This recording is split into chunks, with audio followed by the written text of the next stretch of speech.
Welcome to the Tech Blog Writer Podcast, your guide to future tech trends and innovation in a language you understand. Now, over to your host, Neil Hughes. A massive warm welcome back to the Tech Blog Writer Podcast. Now, as you all know by now, I'm passionate about how technology can bring people together, solve real problems, and hey, maybe even bring world peace. Yes, people say that I'm a dreamer, but I'm reliably informed that I'm not the only one. Oh, I feel a song coming on. But for your sake, I'll resist the urge. Now, I recently came across a company called WEGO Health, which is the largest network of patient leaders that works across virtually all health conditions and topics, while also collaborating with startups, life science companies, non-profit agencies, governments and all types of organisations right across the healthcare industry. And WEGO Health CEO Jack Barrett is also super passionate about the role that social media plays in hacking healthcare to create a better future for patient treatment. I think it's a great story which really should unite professionals, experts and patients from all over the world to improve healthcare. And that can only be a great thing. So buckle up and hold on tight as I beam your ears all the way to Boston. So today we can speak with WEGO Health CEO Jack Barrett.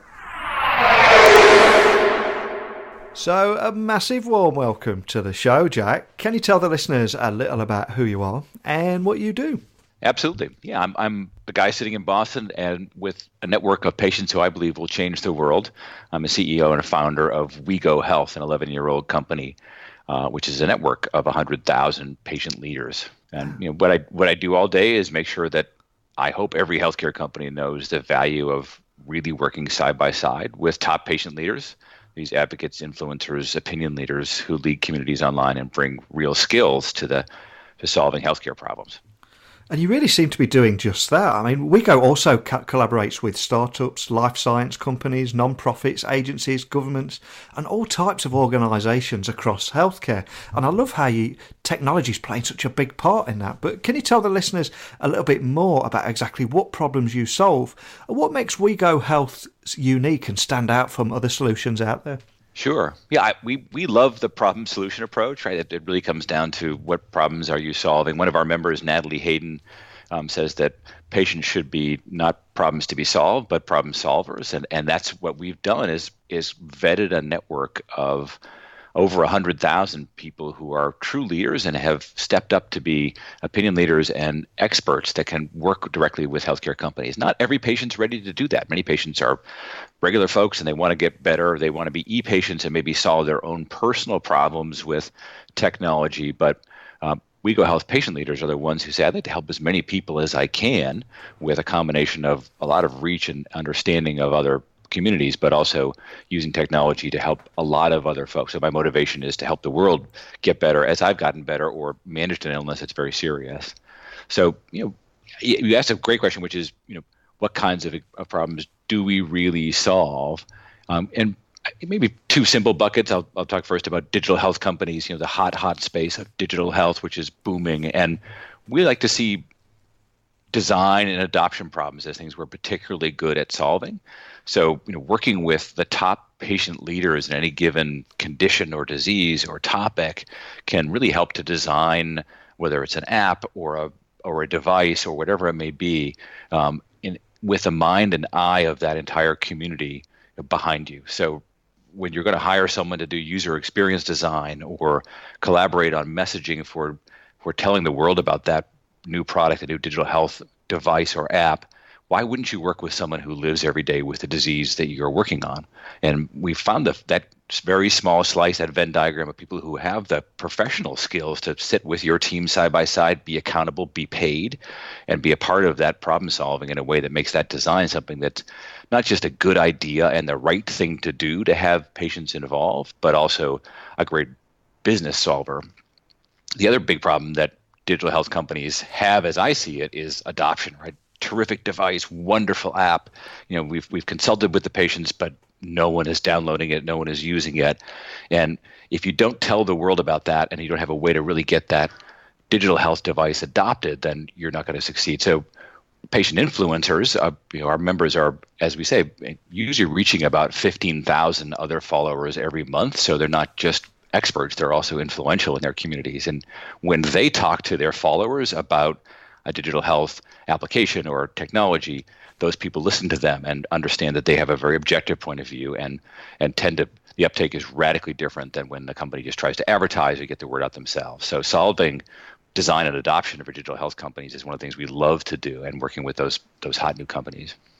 And one of the things that put you on my radar there is that you're also providing enterprise and on-demand solutions that allow entire organisations to leverage that patient experience and expertise in the design, development and promotion of healthcare solutions. So can you expand on that a little bit? Also, has app fatigue been something that you've had to overcome? App fatigue is a good example of where we see the application of the wetware, right? The human element to digital health is so important that if there's not support and a community that surrounds the technology, very often the technology just can't live on its own.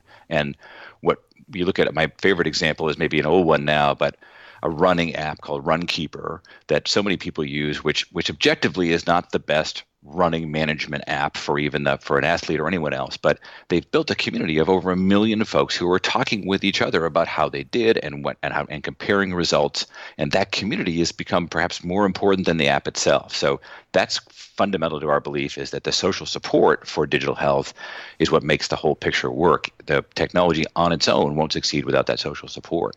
That's a great example there you've used, because I'm a Runkeeper, and that really resonated with me because I use Runkeeper, and there's new people that come on the scene and say, no, try this latest Runkeeper running app. But I'm like, no, I quite like Runkeeper, and I've been using it for years, and I feel like a certain affiliation with it, and I stick with it, you know. Right.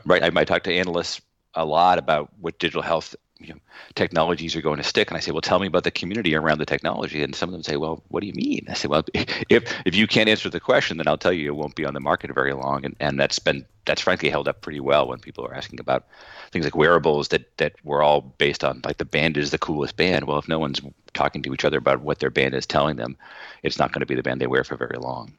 So do you have any use cases or examples of how businesses are working with you, just to help anyone visualize how you guys work?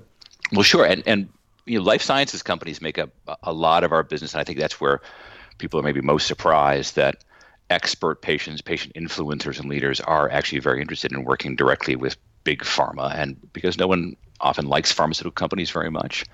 But our members are really the ones who would like to be able to objectively talk to their communities about those kinds of companies and whether a drug works or not, whether the drug is right for them or not, and helping the life sciences companies to understand influencers and how they think of whether this drug is one that they should inform their community about, and how people make a decision to switch drugs, much like Runkeeper switching, right? If you're on a medication for multiple sclerosis and it's working pretty well, but then someone says, well, here's a pill form of that, the decision to switch isn't as easy as, well, that's easier, I'll switch. It's, if your symptoms are well managed, someone has to have a conversation with you about how to make that decision objectively. And so that kind of work with major pharma companies has been very impactful, with not just telling folks about how to make a decision and bringing insight to the pharmaceutical space, but also driving that message of, like, here's how you choose objectively. This is genuinely useful information that's in that authentic, genuine voice of the community. This is how we make decisions on how to switch medications, not here it is, here's a 60-second commercial with someone running across a log in the woods. Here's something where you can actually talk with a leader about what they've seen and experienced with the decision to make a switch or not. When you talk about the on-demand and enterprise solutions, that what really it starts with most importantly is working with the right patients. And again, I come back to, I'm a steward of our network. I don't consider myself the leader of it because these people are so powerhouses on their own right. But our network is very much vetted to be the folks who are ready to get to work with virtually all kinds of companies. And a good example is a major agency was designing an Alexa skill for people with rheumatoid arthritis. And we put together a team, an advisory board, if you will, of not only rheumatoid arthritis leaders, but leaders who are also savvy in voice and technology, who had experimented with it, who had been talking, who had become organically that social support for how can I use Alexa for my community.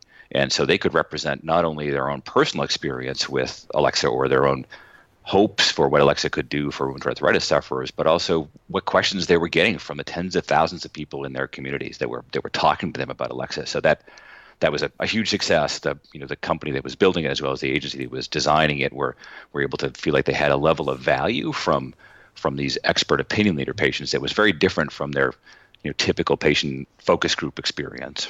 Another good example is a top 5 pharma companies that had a terrific digital toolkit for people to manage a disease, but as we said with the digital health example, no one was using it. It was a lot of money had been spent, a lot of research had been done to create really a terrific digital health beyond the pill series, and our patient leaders dug in to find what they liked best about it. And then they made these very user-generated style videos for Facebook and Twitter that spoke directly to the community saying, I really like the reference kit and how it helps me to keep track of my pain level. That's something that I've had trouble kind of managing, something my doctor needs to know about better. So you should check it out. And that's the part of it I think you're going to like the most. And that authentic reality of this is something I deal with, this is what I liked about it. I didn't like that other part so much, but you should check this out, really resonated with the community, and the uptake was dramatically increased in that. I'm glad you mentioned social media there, because over the last few weeks we've seen the rise of the delete Facebook movement. But what really caught my attention was how you guys provided a different side to the story. But you're super passionate about the role social media plays in hacking healthcare to create a better future for patient treatment. Can you expand on that? 'Cause it sounds incredibly exciting what you're aiming for. Well, yes. First of all, thanks for bringing up the delete Facebook blog post. When that movement really began to blow up, I saw the potential for it to do a lot of damage in the healthcare community, because our patient leaders, and as I said, we have over 100,000, virtually all of them have a strong presence on Facebook. And they have, since that post went up, agreed dramatically with the fact that the power of over 2 billion people on one platform, free, has made it possible for their health communities to flourish, right? They accept that they need to educate their followers about privacy issues, and they actually went through and posted screen grabs of this is how to shut off things that are gathering data. And again, that social support came into play where they helped their communities to manage it, but also not run away from it, and which was a real danger, right? Especially when you have older folks using Facebook now that, privacy is terrifying run, and privacy is a real issue, but they help folks to both understand it, but then said, look, we have to have this platform available to us. I like to say that health is social media's higher calling, right? That social media does a lot of bad things, Kardashians and et cetera, for the world and to dumb us all down. But in many ways for health, it's eradicated isolation, it's empowered self-management, it's connected to people around the world who would never have found each other, so they can really compare their notes and support each other in ways that are so powerful that for Facebook to survive the delete Facebook movement was really important to them and to us. I've also read some great examples of how you're making a difference with real people and real communities. And people that spring to mind are like Dakota Rosenthal. I mean, can you tell the listeners about some of these amazing examples that you've got there? Yes, absolutely. I mean, I have to say it's a blast working with these remarkable leaders. And I very selfishly created WEGO Health, 11 years ago around people who were so inspiring and passionate. And I ran health at Yahoo for many years, loved doing that job, but it was about how many more tens of millions of regular bodies can we talk to in a way that they'll understand. And now I've got this chance to work with the most powerful, exciting people in all of health, as far as I'm concerned, our patient leaders. So Dakota Rosenthal is 19 years old, right? A Gen Z, as we call them in the U.S., and living with hemophilia, frustrated about managing hemophilia. Which, if you're not familiar with management of the disease, it's a daily struggle to know how, what's going on with bleeds and medications, and much like diabetes, it has a tremendous baggage that's always in the mind of someone with hemophilia. And he became frustrated with the fact that there was no place to keep it all together, which surprised him as a guy who was obviously very tech savvy at 19 years old. So at 19, he built an app called HemoTool that lets hemophiliacs log treatment, order supplies, communicate with doctors, and it's taken off like wildfire for a couple of reasons. One is back to that design conversation as regards digital health. He designed it from a person who lives every minute of every day with this and someone who is tech savvy. So that combination you cannot duplicate with the best research be in the head of someone like Dakota, who brought that to life. But also, he then proselytizes, talks about it, supports it, helps people to understand it, and is now building a community around the app. So he's a true hacker of healthcare, using the expertise of his tech savvy and the credential of his disease, which people are surprised to hear me say, but who better than someone living with a disease to design a tool for it? I mean, my other favorite example is Thacher. She's a patient leader with type 1 diabetes, insulin-dependent diabetes, and like almost every other person with that disease, she's dying for the artificial pancreas, in quotes, which an artificial pancreas, if you're not familiar with that, is an insulin pump connected to a closed-loop control that monitors your blood glucose real time. And that allows the insulin pump to deliver microdoses or whatever you need at exactly the moment you need them, versus what happens right now is that a diabetic has to have a syringe and say, well, I just ate something. I should probably hit myself with some diabetes and then prick my finger and see what happens. So it takes out that every minute of every day test and try and very often fail to manage your blood sugar helpfully as the artificial pancreas. And it seems like something that should already exist. We have lots of technology. We have insulin pumps. We have these monitors that are amazing. Why aren't they talking to each other real time about my particular need for sugar?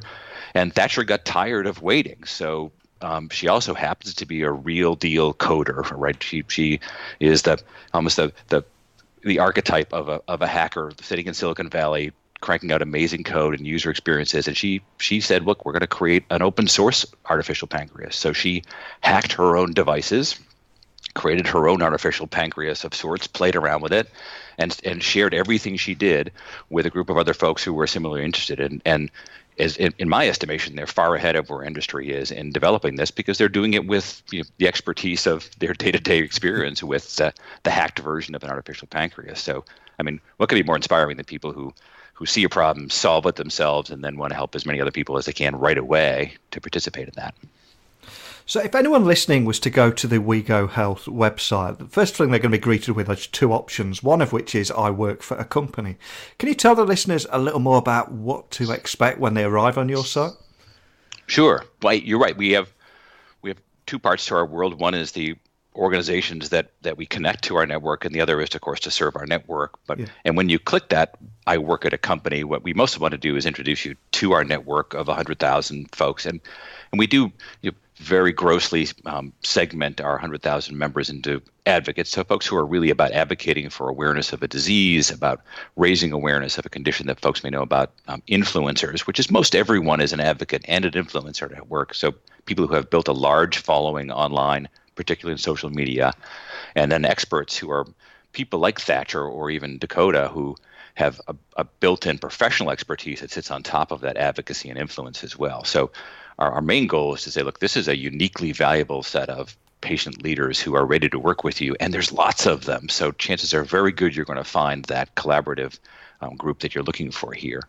And then what we found is, after 11 years of doing this, companies start thinking of lots of different things, but it's not always clear exactly how you put even patient leaders like these together with organizations to get business value. I had one business leader tell me, sometimes I talk to patients, I feel like I get 12 hours of effort and 1 hour of value. And they weren't being mean to patients. They're just saying, we don't always know how to just get in there and get what we need. And sometimes that's what stops businesses from talking to patients more often. So we organize ourselves somewhat simply into insights, which is focus group style engagements, but more often advisory boards and collaborative environments where companies work with patients under our guidance, and ad boards is a good way to think of it.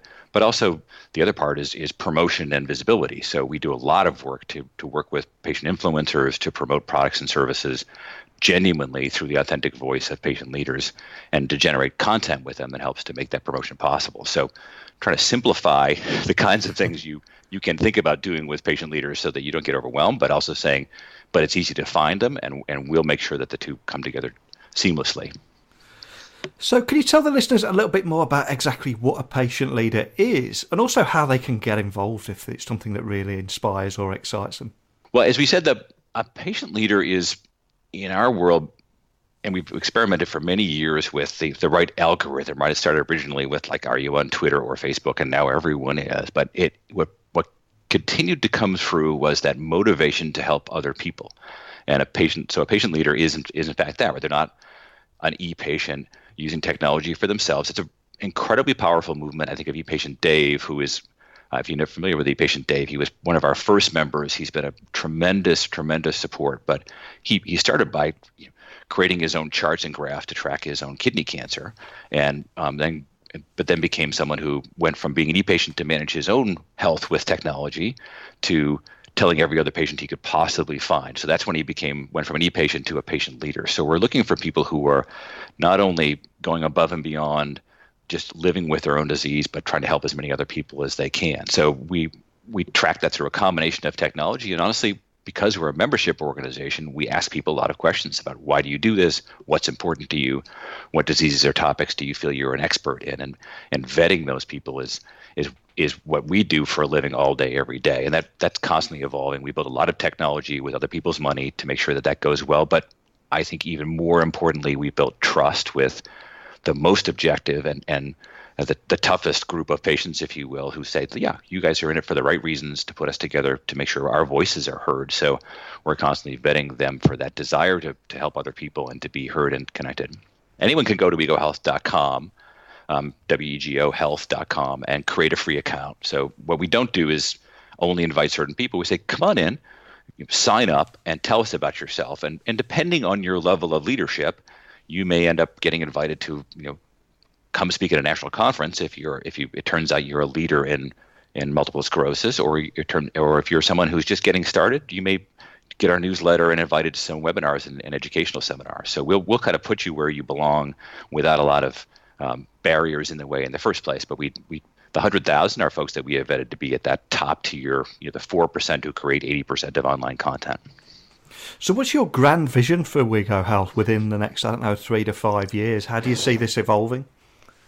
Well, what's exciting is that the technology has evolved so quickly that the matching concept, everything from dating to Uber has made matching and the concept of working with a lot of people quickly more possible. So I like to look at it in the same way that Google connects us all to the world's knowledge. I'd like WEGO Health to connect us all to immediately the experience and expertise of patients, because that's what's stopping most organizations from embracing collaboration with patients is, how do I find the right people to work with? How do I pay them? How do I engage them? And we've built a platform and a network and a trust level with 100,000 folks in over virtually every health condition that make it impossible to say I can't find anyone to work with to discuss this issue. So, if you need someone in an advisory board to finish that artificial pancreas, we can find the board at WEGO Health. If you need the world to know you've invented an amazing hemophilia app, you can enlist patient influencers to tell their communities. Patients, really are the answer to fixing healthcare.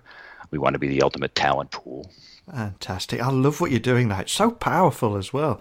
But before I do let you go, could you remind the listeners of your website again, and also how they can contact a member of your team if they just want to carry on the conversation we started today? Sure. Well, the easiest place is, again, wegohealth.com, WEGOhealth.com.